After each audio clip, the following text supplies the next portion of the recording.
בוקר טוב, תהליך בניית בית, השלב השלישי, ביצוע יסודות.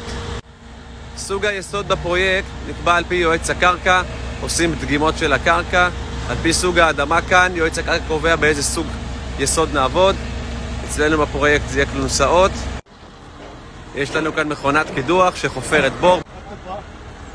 עכשיו אנחנו משתמשים בפלס לפלס את המקדח, שירד בצורה ישרה. המקדח יורד, חופר באדמה, מוציא את עודפי החול ושם בצד. אחרי שסיימנו לחפור, מכניסים את כלוב הברזל לעומק הרצוי, ולאחר מכן יוצקים בטון. קצת מה שקורה מסביב, ככה אנחנו מעבירים גבהים, למצוא את הגובה הרצוי. יש לנו פה טרקטור שמנקה. ככה אנחנו מחברים מעריך למשאבה, בגלל שיוצקים בורות כל כך עמוקים, אנחנו רוצים שהבטון יישפך מגובה של 2 מטר ולא יותר, אז מחברים פה צינור שהגיע עד תחתית הבור.